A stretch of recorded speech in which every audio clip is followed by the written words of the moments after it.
வணக்கம். முன்னாள் பிரதமர் நேரு நினைவு தினத்தையொட்டி கடற்கரை சாலை அருகே உள்ள அவரது சிலைக்கு அமைச்சர்கள், எம்எல்ஏக்கள் மற்றும் காங்கிரஸ் கட்சியினர் மாலை அணிவித்து மரியாதை செலுத்தினார்கள். புதுச்சேரி அரசு செய்தி மற்றும் விளம்பரத்துறை சார்பில் முன்னாள் பிரதமர் ஜவஹர்லால் நேருவின் நினைவு தினம் இன்று அனுசரிக்கப்பட்டது.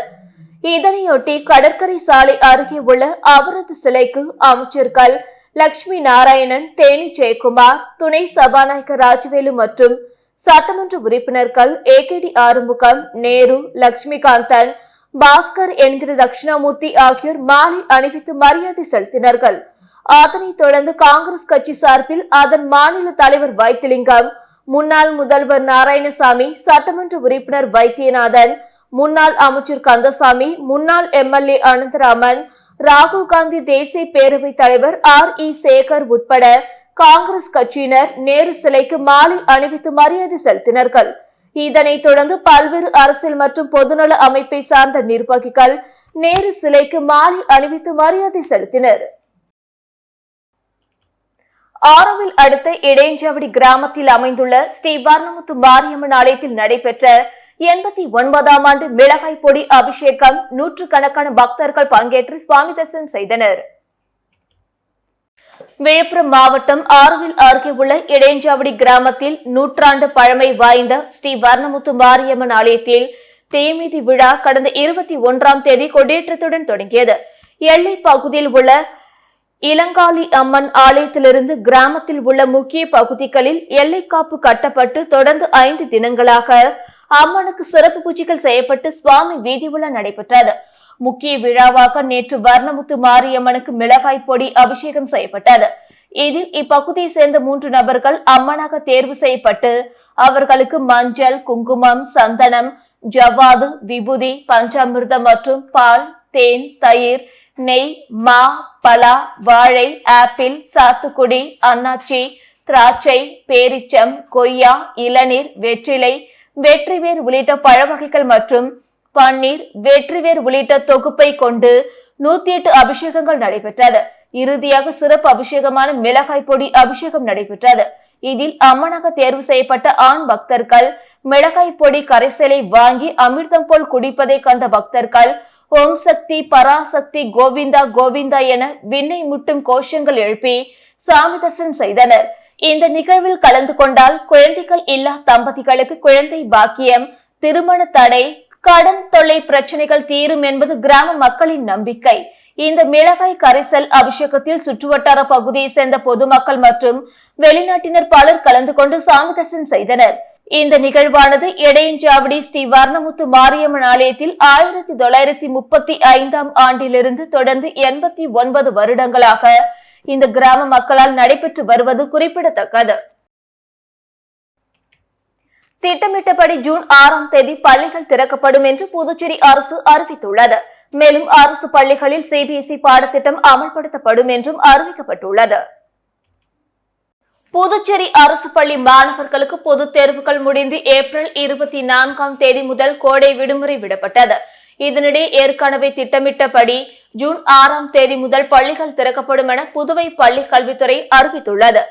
மேலும் 1 முதல் 12ஆம் வகுப்பு வரை அரசு பள்ளிகளில் CBSE பாடத்திட்டம் அமல்படுத்தப்படும் எனவும், பள்ளிகள் திறந்தவுடன் பாடநூல், நோட்டு, சீருடை, துணி மற்றும் தையல் கூலி வழங்கப்படும் எனவும் பள்ளி கல்வித்துறை தகவல் தெரிவித்துள்ளது. யூனிக் டான்ஸ் ஸ்கூல் நடத்திய மாபெரும் கோலிவுட் குத்து என்னும் நடன நிகழ்ச்சியில் 100க்கும் மேற்பட்ட குழந்தைகள், பெரியவர்கள் என அனைவரும் பங்கேற்று தங்களின் தனித்திறமையை வெளிப்படுத்தினர். புதுவையில் புகழ்பெற்ற யூனிக் டான்ஸ் ஸ்கூல் நடத்திய மாபெரும் கோலிவுட் குத்து என்னும் நடன நிகழ்ச்சி புதுவை கம்பன் கலையரங்கத்தில் நடைபெற்றது. கோடைக்கால நடன நிகழ்ச்சியாக நடைபெற்ற இந்நிகழ்ச்சியில் யூனிக் டான்ஸ் ஸ்கூல் சார்பில் குழந்தைகள் முதல் பெரியவர்கள் வரை 100க்கும் மேற்பட்டோர் பங்கேற்று தங்களது நடன திறமையை வெளிப்படுத்தினர்.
நிகழ்ச்சிக்கு சிறப்பு விருந்தினர்களாக புதுவை முதல்வரின் பாராளுமன்ற செயலரும் ஏஜேகே மற்றும் ஜேவிஆர் நெட்வொர்க் நிறுவன தலைவருமான ஜான்குமார் மற்றும் நெல்லித்தோப்பு தொகுதி சட்டமன்ற உறுப்பினர் ரிச்சர்ட்ஸ் ஜான்குமார் அவர்களும் சிறப்பு விருந்தினர்களாக கலந்து கொண்டு நிகழ்ச்சியை சிறப்பித்தனர்.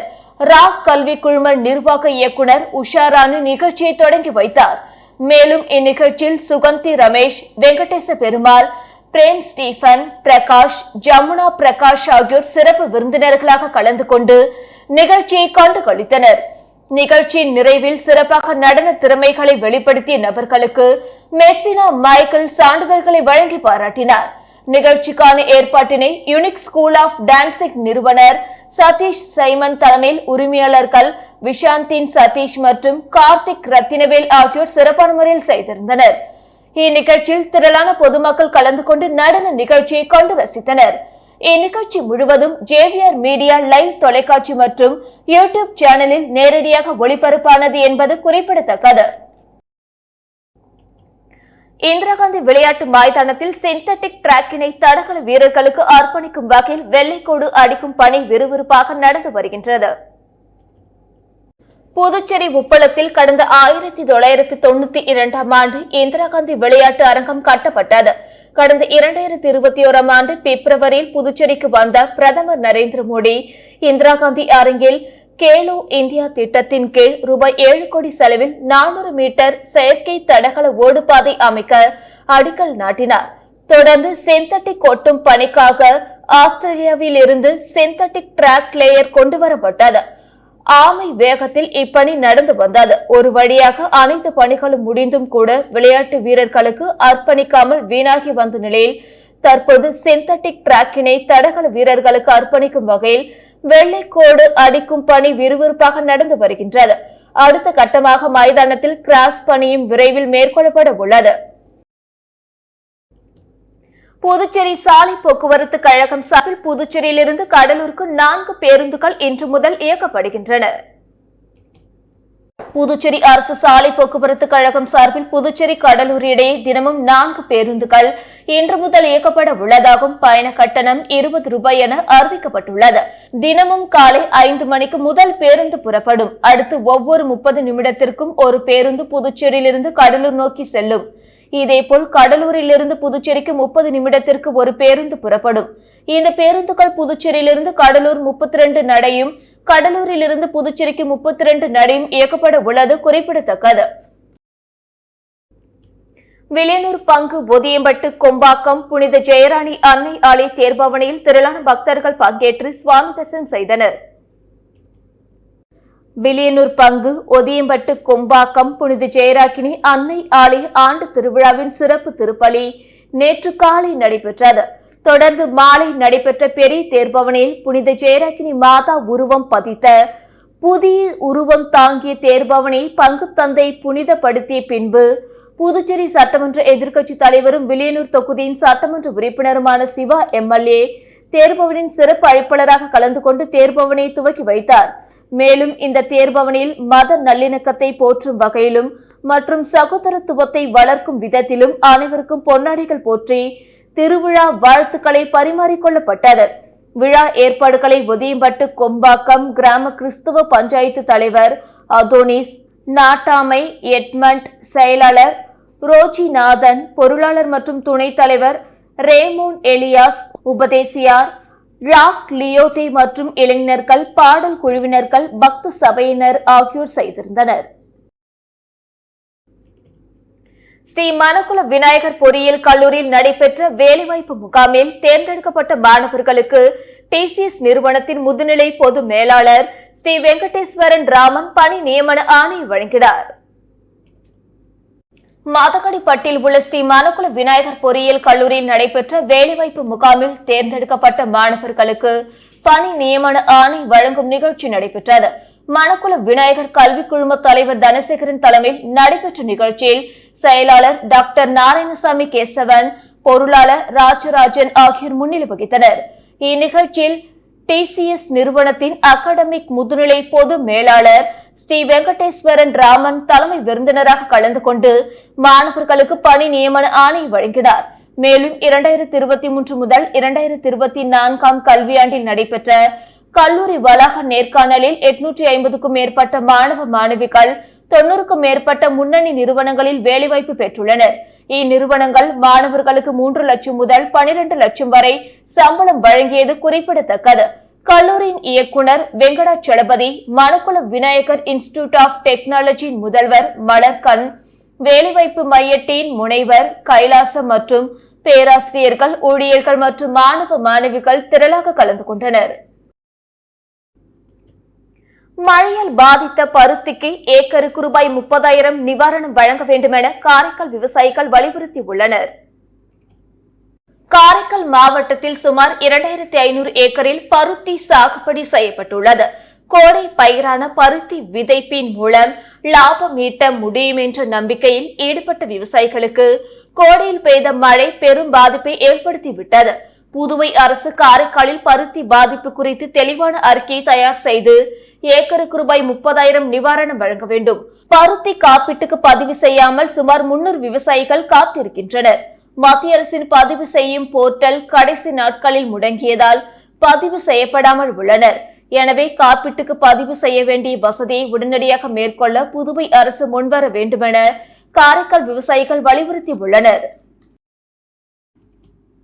புதுச்சேரியில் கலைஞர் அறிவாலயம் கட்ட தமிழக முதல்வர் ஸ்டாலின் அனுமதி அளித்துள்ள நிலையில் புதுச்சேரி கிழக்கு கடற்கரை சாலையில் உள்ள திமுகவுக்கு சொந்தமான இடத்தில் கலைஞர் அறிவாலயம் அமைய உள்ளதாக திமுக அமைப்பாளர் சிவா தெரிவித்துள்ளார். புதுவை மாநில திமுக செயற்குழு கூட்டம் லப்போத் வீதியில் உள்ள கட்சி தலைமை அலுவலகத்தில் இன்று நடந்தது.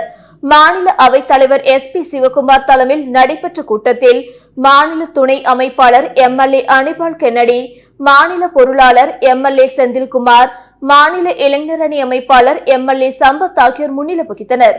மாநில திமுக அமைப்பாளரும் சட்டமன்ற எதிர்க்கட்சி தலைவருமான சிவா தீர்மானங்களை விளக்கி சிறப்புரையாற்றினார். புதுச்சேரியில் கலைஞர் அறிவாலயம் கட்டும் திட்டத்துக்கு தமிழக முதல்வர் ஸ்டாலின் அனுமதி அளித்துள்ளார். அதன்படி புதுச்சேரி கிழக்கு கடற்கரை சாலையில் உள்ள திமுகவுக்கு சொந்தமான இடத்தில் புதுச்சேரி நகர குழுமத்தின் அனுமதி பெற்று புதுச்சேரி மாநில திமுகவின் அனைத்து நிலையில் உள்ள நிர்வாகிகள் மற்றும் தொண்டர்களின் பங்களிப்போடு கலைஞர் அறிவாலயம் கட்டப்படும் உள்ளிட்ட பல்வேறு தீர்மானங்கள் நிறைவேற்றப்பட்டன. புதுச்சேரி திருபுவனை பகுதியில் கஞ்சா உட்பட போதைப் பொருட்கள் வைத்திருந்த வடமாநில தொழிலாளியை போலீசார் கைது செய்தனர். புதுச்சேரி திருபுவனை சப் இன்ஸ்பெக்டர் இளங்கோ தலைமையிலான போலீசார் திருபுவனை பகுதியில் தீவிர ரோந்து பணியில் ஈடுபட்டிருந்தனர். அப்போது சந்தேகப்படும்படி சாலையோரம் நின்றிருந்த நபரை பிடித்து விசாரணை செய்ததில் அவர் ஒடிசா மாநிலத்தை சேர்ந்த ஜெய் பூஷ்ணஷினா என்பதும் கஞ்சா உள்ளிட்ட போதைப் பொருட்கள் வைத்திருந்ததும் தெரிய வந்தது. இதையடுத்து அவரை கைது செய்த போலீசார் அவரிடமிருந்து கஞ்சா மற்றும் புகையிலை பொருட்களை பறிமுதல் செய்தனர். புதுச்சேரியில் பெண் ஒருவரிடம் ரூபாய் 16 லட்சம் மோசடி செய்தது தொடர்பாக சைபர் கிரைம் போலீசார் விசாரணை மேற்கொண்டு வருகின்றனர். புதுச்சேரி அம்பாள் நகரை சேர்ந்தவர் தாட்சாயணி. இவர் பொருட்கள் வாங்க ஒரு தனியார் நிறுவனத்திற்கு ரூபாய் 16,37,000 ஆன்லைன் மூலமாக செலுத்தினார். ஆனால் அவர் அனுப்பிய பணம் தங்கள் கணக்கிற்கு வரவில்லை என தனியார் நிறுவனம் தெரிவித்துள்ளது. இதனால் தான் ஏமாற்றப்பட்டதை உணர்ந்த தாட்சாயணி சைபர் கிரைம் காவல் நிலையத்தில் புகார் அளித்தார். இதேபோல் ஆன்லைனில் பகுதி நேர வேலை வாங்கி தருவதாக கூறி வினிதாவிடம் ரூபாய் 43,000, மிஸ்ராவி என்பவரிடம் ரூபாய் 89,000, புனிதவள்ளி ரூபாய் 85,000, ராஜராஜன் ரூபாய் 54,000 மற்றும் காரைக்காலை சேர்ந்த ராமச்சந்திரன் ரூபாய் 43,000 மோசடி செய்யப்பட்டுள்ளது. இது தொடர்பாக சைபர் கிரைம் போலீசார் வழக்கு பதிவு செய்து விசாரணை மேற்கொண்டு வருகின்றனர். இத்துடன் செய்திகள் நிறைவடைந்தன. வணக்கம்.